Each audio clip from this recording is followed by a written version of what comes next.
I realize that none of this is much comfort for Americans who are still out of work or struggling to make ends meet. And if we had listened to the cynics and the naysayers, if we had simply done what the politics of the moment required, none of this progress would have happened. In a perfect world, of course, none of us would have to pay any taxes. Here's the thing. None of this is necessary. But repealing Obamacare, gutting critical investments in our future, threatening to default on the bills this country has already racked up, or shutting down the government just because I'm for keeping it open, none of those things add up to an economic plan. And none of that is fair or good for our economy.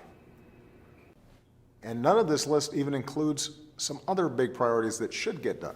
It's been almost a decade, for example, since Congress, and here's the thing, none of it was inevitable. Now, none of these steps can be taken by our federal government or our healthcare community acting alone. Throughout this process, I wanted to ensure that none of GM's stakeholders received special treatment because of our government's involvement. Now, indeed, none of us should tolerate these extremists.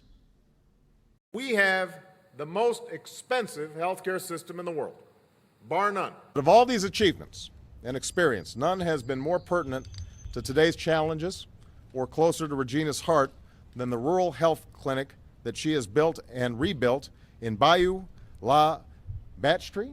Did I say that right? Well, tell me how to say it. Some of you may know that 44 years ago today, when I was almost 4 years old, after years of effort, Congress finally passed Medicare. Our promise as a nation that none of our senior citizens would ever again go without basic health care. I realize that none of this is much comfort to those Americans who are still out of work and struggling to make ends meet. And almost none of the decisions that he or any of us made have been easy. The actions we've taken to stabilize our financial system, to repair our credit markets, restructure our auto industry, and pass a recovery package have all been steps of necessity, not choice. For while some may wish to define you solely by your sexual orientation or gender identity alone, you know and I know that none of us wants to be defined by just one part of what makes us whole.